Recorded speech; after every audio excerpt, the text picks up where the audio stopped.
class 11th, most welcome to last lecture of financial transactions. Financial statements. Okay, so financial statements without any adjustment का last lecture में हम पहुंच चुके हैं and आज के क्लास में हम सभी कुछ questions को solve करेंगे and हमें देखना है कि इस chapter में किस type के questions हैं और ये solve कैसे होते हैं. ठीक है, बेसिक क्वेश्चंस जो है वो आपसे कंप्लीट हो ही जाएंगे. मतलब इस चैप्टर में क्वेश्चन ज्यादा हाई लेवल के नहीं है, बहुत इजी लेवल का क्वेश्चंस इसमें है. बस कि आपको कॉन्सेप्ट याद रखना है कि किन चीजों को हमें दिखाना कहाँ पे है. ठीक है, बाकी इसमें कोई एडजस्टमेंट तो है नहीं जो आपको बहुत ज्यादा टाइम लगने वाला है, तो ऐसा कुछ भी नहीं है. तो आज की क्लास में हम पहले तो क्वेश्चन नंबर 10 को सॉल्व करेंगे. हमारा एनसीईआरटी बुक का है. ठीक है, चैप्टर नंबर 9. देन हम इसी चैप्टर का सबसे लास्ट क्वेश्चन को एक सॉल्व करेंगे, क्वेश्चन नंबर 15, अगर टाइम बचा तो. वैसे तो इन सभी क्वेश्चन, सारे क्वेश्चन जो है वो एक जैसे ही है, किसी में भी आपका बहुत ज्यादा मतलब आंसर नहीं आ रहा है या बहुत ज्यादा हॉच पॉच टाइप से कोई भी क्वेश्चन नहीं है. सारे क्वेश्चंस बहुत ही इजी हैं. तो यहाँ पे क्वेश्चन नंबर 10 है जिसमें कुछ न्यू वर्ड्स आए हैं, तो उन न्यू वर्ड्स से आपको कोई प्रॉब्लम ना हो इसलिए पहले मैं क्वेश्चन नंबर 10 बताती हूँ. तो यहाँ पे क्वेश्चन नंबर 10 में आपका लिखा है prepare trading and profit and loss account and balance sheet of the following particulars as on 31 March 2017. ठीक है, इसमें आपको बनाना क्या है, trading and profit and loss account and balance sheet. Okay, so चलो सबसे पहले हम फॉर्मेट बना लेते हैं, उसके बाद जितनी भी चीजें हैं उन्हें हम दिखाते चले जाएंगे. ओके, सो हम इधर पहले फॉर्मेट बनाते हैं trading and profit and loss account का. बैलेंस शीट हम कब का बनाएंगे, तो हम जिस दिन बनाते हैं उस दिन का डेट डालते हैं. तो एज ऑन 31 मार्च 2017 लिख लेना, ये हमारा बैलेंस शीट. ओके, इधर लायबिलिटीज दिखाते हैं, इधर लायबिलिटीज का अमाउंट एंड इधर हम एसेट्स दिखाते हैं और इधर अमाउंट. ओके, तो इस तरीके से आपको बनाना होगा. हाँ, तो यहाँ पे फॉर्मेट हमारा नोट हो चुका है. अब हम देखते हैं कि क्या है. तो सबसे पहला आपका परचेजेस एंड सेल्स दिए गए हैं. तो हम जानते हैं कि परचेज हमारा ट्रेडिंग अकाउंट में जाता है, तो टू परचेज हम इधर लिखेंगे एंड ये अमाउंट कितना है 3,52,000 रुपीज. एंड देन हमें सेल्स भी लिखने हैं, तो बाई सेल्स करके हमें लिखना है. सेल्स का अमाउंट है 5,60,000 रुपीज. ओके, तो इधर हम लिखेंगे 5,60,000 रुपीज. ओके, देन उसके बाद आपका लिखा हुआ है return inwards and return outward. तो देखो रिटर्न इनवर्ड का मतलब होता है सेल्स रिटर्न. ओके, भूलना मत और ये कंफ्यूज भी मत हो जाना. तो यहाँ पे लेस करेंगे रिटर्न एंड ये आपका अमाउंट है 12,000 और इधर आप ऐसे माइनस करके लिखोगे 3,40,000 रुपीज. देन हम इधर लिखेंगे रिटर्न इनवर्ड जिसे सेल्स रिटर्न को बोलते हैं 9,09,600 एंड फिर इधर हमारा होने वाला है. ठीक है, ये हमारा होने वाला है. देन आपका यहाँ पे गिवन है कैरेज इनवर्ड. कैरेज इनवर्ड मतलब आपके फैक्ट्री में आपका गुड्स प्रोडक्शन होने के लिए वो आ रहा है, उस पे आपको कैरेज देने पड़े हैं. ठीक है, तो वो कैरेज इनवर्ड होता है. तो आप कैरेज इनवर्ड इधर लिखोगे. ठीक है, कैरेज इनवर्ड. ओके, देन है आपका कैरेज आउटवर्ड. तो ये कैरेज आउटवर्ड हम किधर दिखाएंगे, तो कैरेज आउटवर्ड का मतलब है कि आपका गुड्स जो है वो प्रोडक्शन हो चुका है एंड प्रोडक्शन होने के बाद वो आपका गुड्स जो है वो बिकने के लिए जा रहा है, तो that is called carriage outward. ठीक है, आपका गुड्स जा रहा है, आउटवर्ड हो रहा है, उस पे आप जो है वो कैरेज पे कर रहे हैं. तो ये आपका प्रोडक्शन होने के बाद का एक्सपेंस है, तो ये आपका डायरेक्ट एक्सपेंस नहीं है.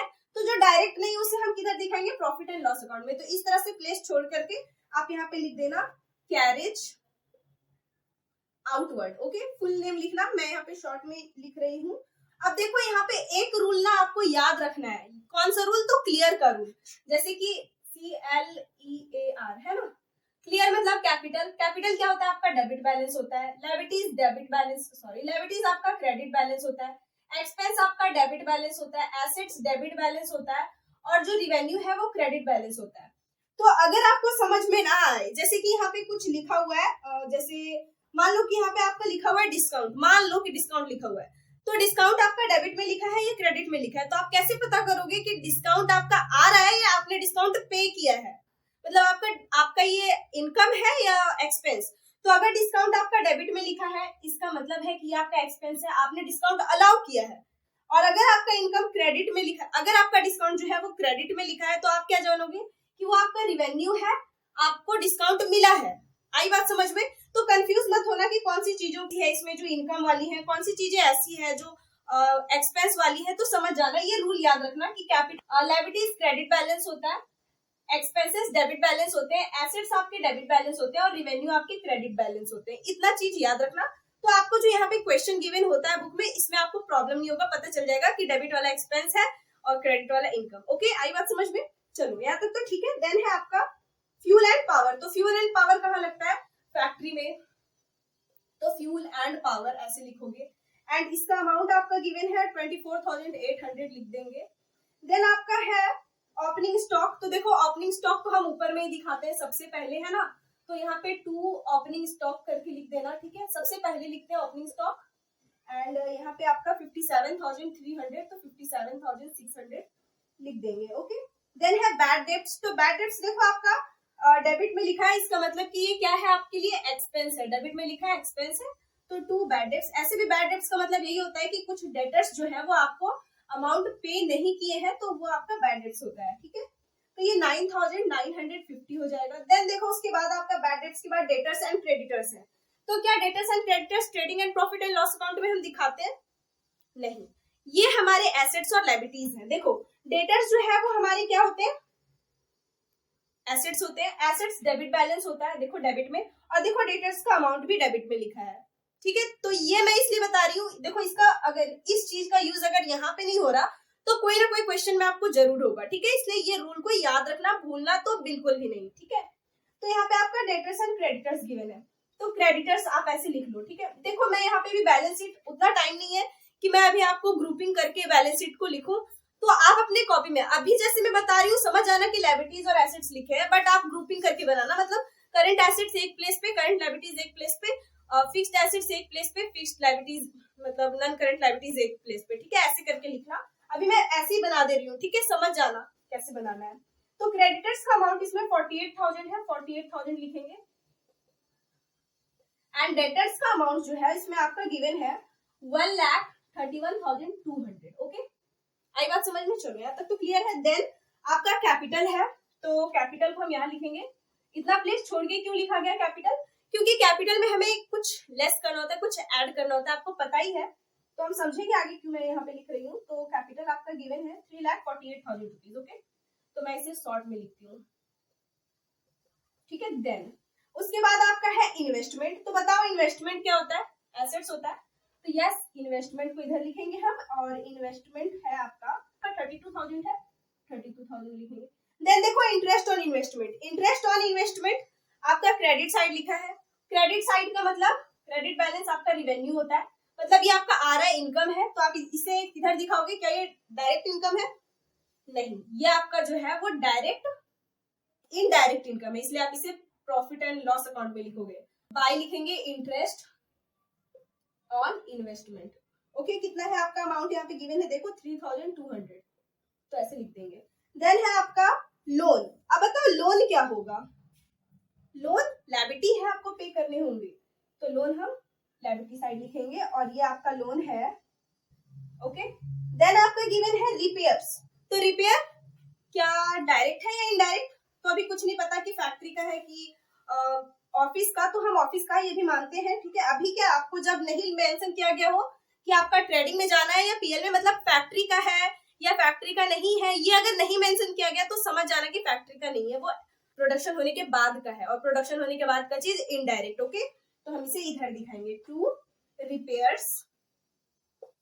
एंड रिपेयर्स का अमाउंट आपका गिवन है 2,400। ओके, देन आपका गिवन है जनरल एक्सपेंसेस, तो वो भी आपका इनडायरेक्ट है, तो जनरल एक्सपेंसेस मैं शॉर्ट में जीई लिख रही हूँ, क्या है आपका 17,000 रुपीज। ओके, देन है आपका वेजेस एंड सैलरी। तो वेजेस हम कहाँ पे करते हैं? तो हम वेजेस पे करते हैं फैक्ट्री वाले को, ठीक है, और सैलरी इनडायरेक्ट है, बट यहाँ पे वेजेस एंड एक्सपेंसेस लिखा है तो पहला वाला ही हम लेंगे, तो वेजेस ही मानते हैं इसे पूरा, और इसे trading and profit and loss account में दिखाया जाता है। ओके, और इसका अमाउंट आपका गिवन है 28,800। ओके, देन है आपका लैंड एंड बिल्डिंग। तो लैंड एंड बिल्डिंग तो आपका एसेट्स है, हम इधर दिखाएंगे लैंड एंड बिल्डिंग। इसका अमाउंट आपका गिवन है 2,88,000 रुपीज। ओके, देन आपका है कैश इन हैंड। तो ये भी आपका एसेट्स है, कैश इन हैंड, आपके हाथ में जो कैश है वो एसेट्स ही होता है आपका, है ना, तो वो आप लिखेंगे कैश इन हैंड 32,000 रुपीज।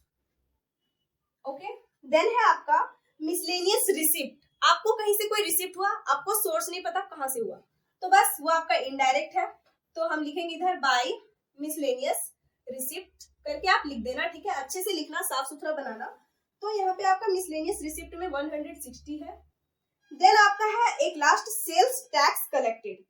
तो देखो सेल्स टैक्स कलेक्टेड जो नेक्स्ट है उसे कोई रिसिप्ट मत मानना, ये इनडायरेक्ट रिसिप्ट नहीं है, ये आपका लायबिलिटी होता है। ओके, तो आप इसे लायबिलिटी साइड दिखाओगे इधर, ठीक है, सेल्स टैक्स कलेक्टेड इस तरीके से, ठीक है, लायबिलिटीज मान के। और ये आपका है 8350, ठीक है, सेल्स टैक्स आपने कलेक्ट किया, बाद में आपको टैक्स पे करने हैं, इसलिए आपका लायबिलिटी है, तो आप लायबिलिटी साइड दिखाओगे। ओके, चलो इतना ही चीज है आपका जो आपको दिखाने हैं डेबिट में और क्रेडिट में, trading and profit and loss account में एंड बैलेंस शीट में। अब आपको करना क्या है, आप ऐड करोगे इधर साइड और इधर साइड, तो बोथ साइड आप ऐड करके देख लेना। ओके, वन थिंग और, यहाँ पे आपका क्लोजिंग स्टॉक जो सबसे लास्ट में दिया हुआ है वो तो लिखना ही होगा ना, तो क्लोजिंग स्टॉक आपका दिया हुआ है 30,000 रुपीज, यहाँ हम लिखते हैं। और क्लोजिंग स्टॉक एक और कहाँ आता है, ये आपका बैलेंस शीट में आता है। ओके, तो आप 30,000 रुपीज ऐसे दिखा दोगे। अब काम है आपको बैलेंसिंग करने का, ठीक है, तो डेबिट में भी ऐड करेंगे, क्रेडिट में भी ऐड करेंगे, बोथ साइड्स पे ऐड करोगे तो आपका क्रेडिट में ही अधिक आएगा। और ये अमाउंट कितना आने वाला है, तो ऐड करके हम देख लेते हैं। इधर हमारा आने वाला है 50,80,400 एंड इधर भी हमारा आने वाला है 50,80,400। ओके, और इस साइड पे ऐड कर लो आप, तो देखो कि ऐड करने पे आपका आता कितना है। हाँ, तो देखो आपका क्रेडिट में ऐड करने पर 5,80,400 आता है, जबकि आपका डेबिट में ऐड करने पर 4,58,200 आते हैं। ठीक है, अब इसमें आपको लेस करना होगा 5,80,400, ठीक है, तो लेस कर लेते हैं हम, तो हमारा यहाँ पे आता है 1,22,200। तो ये हमारा जो है वो आपका क्या आया है, तो ये जो हमारा आया है ना वो ग्रॉस प्रॉफिट होता है। ठीक है, तो हम इसे ग्रॉस प्रॉफिट के नेम से लिखेंगे टू ग्रॉस प्रॉफिट बीडी। अब यही बीडी जो है वो हमारा नेट प्रॉफिट बनता है, मतलब नेट प्रॉफिट में प्रॉफिट एंड लॉस अकाउंट में ट्रांसफर होता है। तो बाई ग्रॉस प्रॉफिट वेट ये सीडी है हमारा और ये बीडी बन के आता है। ठीक है, ब्रॉट डाउन हम करते हैं 1,22,200। अब बोथ साइड्स पे आप ऐड करोगे तो यहाँ पे आपका जो है वो इधर पहले ऐड करेंगे क्रेडिट में, फिर डेबिट में। देखना है कि किस साइड आपका अधिक है, तो देखो ऑब्वियसली हमारा इधर से अधिक तो इधर ही है, तो इधर हमारा आने वाला है 1,25,560। ओके, देखो 1,25,560 इधर ही हम लिखेंगे 1,25,560 और इनमें से ये सारे को ऐड करके लेस कर देना, तो आपका जो यहाँ पे नेट प्रॉफिट का आंसर आने वाला है वो 92,850 आने वाला है। ओके, तो टू नेट प्रॉफिट आप लिखोगे, ये आपका नेट प्रॉफिट आ गया है। अब क्या करते हैं, तो देखो जो लायबिलिटीज में आपका नेट प्रॉफिट आया हुआ है इसमें आप जो कैपिटल है इसमें आप नेट प्रॉफिट को ऐड करोगे, तो आपका नेट प्रॉफिट 92,850 है, आप लिखोगे एंड इसे ऐड करके हम इस तरीके से बाहर करते हैं। तो इधर हमारा ऐड करने पे 4,40,850 आता है। अब इन दोनों को हमें ऐड करना है, आपका मतलब लायबिलिटीज और एसेट्स इक्वल आने चाहिए, तब आपका जो है वो ये बैलेंस शीट करेक्ट माना जाता है। तो चलो अब हम इसे ऐड कर लेते हैं। तो इस साइड पे अगर आप ऐड करोगे आपके एसेट साइड पे, तो इधर आपका आने वाला है 5,13,200 एंड लायबिलिटी साइड भी ऐड कर लेना, तो इधर भी आपका जो है वो 5,13,200 ही आएगा। ठीक है, अभी मैं इसे हटा रही हूँ, हम इधर लिखते हैं पहले 40,850 और इन दोनों को ऐड करेंगे हम, तो 5,13,200। ओके, तो इस तरीके से हम बनाते हैं trading and profit and loss account and balance sheet. ये हमारा क्वेश्चन नंबर 10 था। ठीक है, जल्दी से स्क्रीनशॉट लेना है तो आप ले सकते हैं। तो अब हम क्वेश्चन नंबर 15 को जल्दी से समझ लेते हैं। ठीक है, तो स्क्रीनशॉट ले लिया, अब मैं इसे क्लीन करती हूँ।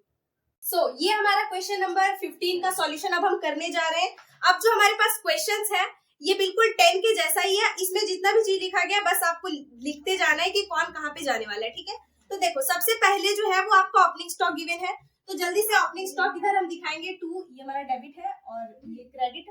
2 ओपनिंग स्टॉक हम इधर लिखेंगे। ठीक है, पूरा लिख लेना, ओपनिंग स्टॉक 50,000 तो 50,000 लिखेंगे। देखो उसके बाद आपका परचेज है तो 2 परचेजेस हम लिखेंगे। जल्दी से इस तरीके से आपको लिखना है क्वेश्चन को, तो 3,50,000 रुपीज है। देन आपका सेल्स गिवन है, इसी में परचेज के कॉलम में ही, तो सेल्स लिख लेना 4,21,000 रुपीज। देन आपका सेल्स रिटर्न गिवन है, तो सेल्स रिटर्न हमें माइनस करके लिखना होता है 5,000 रुपीज, तो इसमें माइनस कर देंगे, तो यहाँ पे हमारा 4,16,000 रुपीज होता है।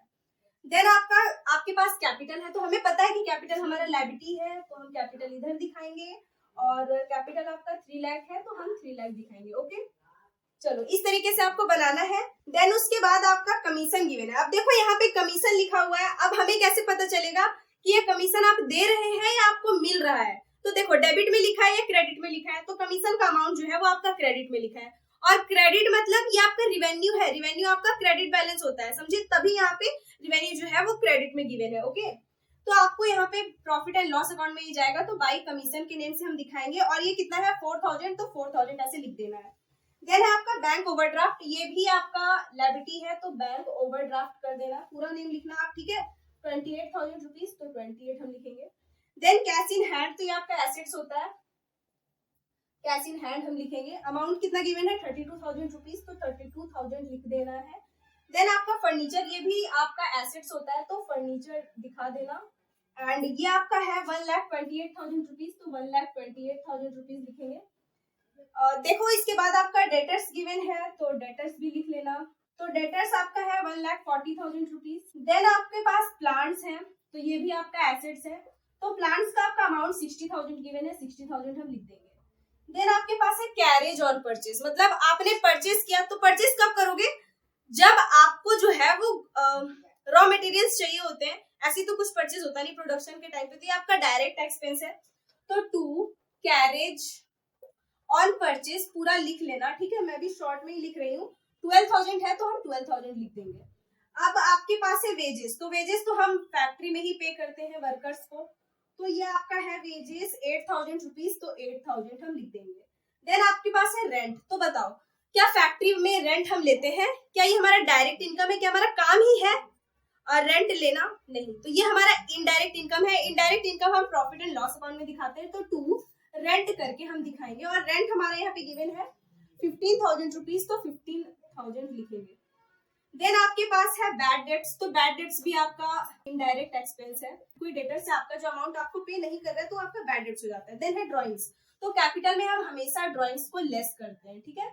ड्राइंग्स में आपका है गिवन 24,000 रुपीज, तो 24 इसमें लेस करके यहाँ दिखा दो 2,76,000 रुपीज। ओके, देन है आपका स्टेशनरी, तो स्टेशनरी भी आपका इनडायरेक्ट है, एंड इसमें आपका गिवन है 6,000 रुपीज, तो 6,000 हम लिखेंगे। देन हमारा ट्रैवलिंग एक्सपेंसेस, तो टू ट्रैवलिंग एक्सपेंसेस हमें लिखना है, और ट्रैवलिंग एक्सपेंसेस 2,000 रुपीज है, हम 2,000 लिखेंगे।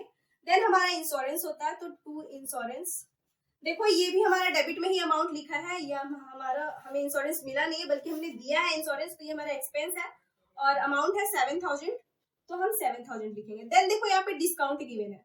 अब डिस्काउंट इसमें आपने दिया है या आपको मिला है, तो आपने देखो यहाँ पे डेबिट में लिखा है, इसका मतलब ये आपका एक्सपेंस है, और एक्सपेंस मतलब कि आपने इस पे डिस्काउंट किसी चीज पे दिया है, आपको ये नुकसान हुआ है, तो आप यहाँ पे 5,000 लिखोगे।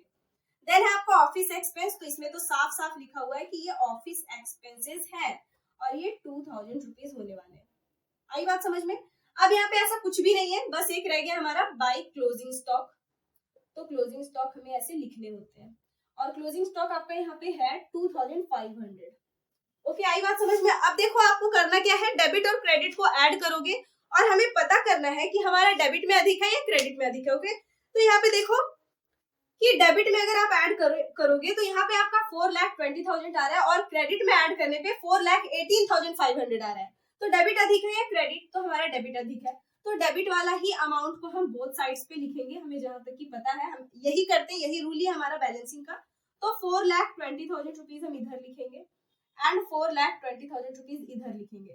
अब 4,20,000 रुपीज में इफ अगर आपका 4,18,500 चला जाता है, तो आपके पास कितना रहने वाला है? 1,500 ना। तो ये 1,500 जो है वो बताओ आपका डेबिट में आया या क्रेडिट में? क्रेडिट में आया, इसका मतलब कि आपका एक्सपेंस अधिक था, आपका इनकम कम है, तो ये आपका ग्रॉस लॉस होता है, ठीक है। तो ग्रॉस लॉस सीडी लिखेंगे, ठीक है, कैरेट डाउन। अब ये इधर हमारा ट्रांसफर हो जाता है, अगर प्रॉफिट होता है तो अपोजिट साइड, और लॉस होता है तो अपोजिट साइड, तो टू ग्रॉस लॉस बीडी लिखना, ब्रॉट डाउन हुआ है ये 1,500। अब आपको डेबिट में ऐड करना है, क्रेडिट में ऐड करना है, तो क्रेडिट में तो कुछ है नहीं, मात्र 4,000 रुपीज है, और डेबिट में अगर हम ऐड करें तो इधर हमारा 45,500 आता है, तो यही हमारा अधिक है, तो 45,500 इधर लिखेंगे, एंड इधर भी लिखेंगे 45,500।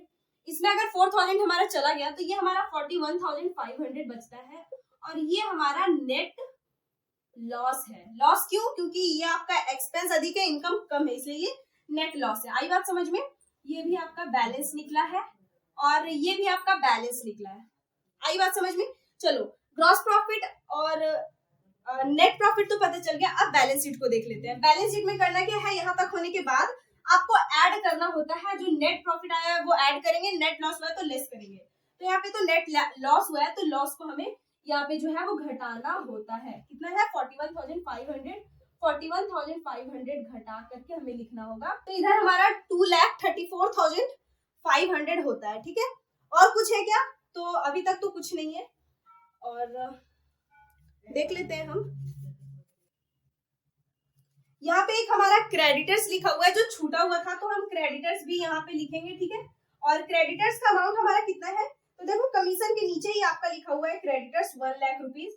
तो 1 लाख क्रेडिटर्स है आपके, आपको इधर ऐसे लिखना होगा। देन आपको इधर देखना है। देन आप इधर देखोगे तो इधर हमारा क्लोजिंग स्टॉक रह गया है, तो क्लोजिंग स्टॉक लिखेंगे एंड ये हमारा 2,500। ओके, अब देखो ऐड करके बोथ साइड्स पे हमारा इक्वल है या नहीं, एसेट्स और लायबिलिटीज इक्वल है या नहीं। अगर इक्वल होगा तो हमारा जो है ये कैलकुलेशन बिल्कुल राइट हुआ है। तो इधर हमारा 3,62,500 हो रहा है एंड एसेट साइड्स पे अगर हम ऐड करें तो इधर एसेट साइड्स भी ऐड करके हमारा 3,62,500 आ रहा है। ठीक है, तो इस तरीके से हमें कैलकुलेशन करना होता है trading and profit and loss account का। ये हमारा क्वेश्चन नंबर 15 था। ठीक है, तो इस तरीके से हमारा आज का भी क्लास खत्म होता है, साथ ही साथ हमारा चैप्टर भी एंड हो चुका है। सारे क्वेश्चंस जो है वो इस चैप्टर के बहुत ही इजी हैं, आप सभी से बन जाएंगे। ठीक है, जैसा कि अभी मैंने बताया, बिल्कुल ऐसे ही आपको सॉल्व करना है। बस समझना है कि कौन सी चीज जो है वो आपका कहाँ पे जाने वाला है। बाकी एक्स्ट्रा एडजस्टमेंट तो इसमें कुछ है ही नहीं। इसके बाद अब जो हम चैप्टर स्टार्ट करेंगे वो चैप्टर है फाइनेंशियल स्टेटमेंट्स विथ एडजस्टमेंट। ठीक है, ये चैप्टर में आपको थोड़ा माइंड क्लियर रखना होगा, इसमें हमारा कैलकुलेशन थोड़ा सा लॉन्ग होता है। ओके, सो जल्दी से इसका स्क्रीनशॉट ले लो। अब मिलते हैं नेक्स्ट क्लास में न्यू चैप्टर के साथ। सो आई होप कि आपको क्लास अच्छा लगा हो। अगर क्लास अच्छा लगा तो मेक श्योर कि आपने लाइक कर दिया, कमेंट कर देना। सो मिलते हैं नेक्स्ट क्लास में, तब तक के लिए bye bye, have a good day and thank you for watching.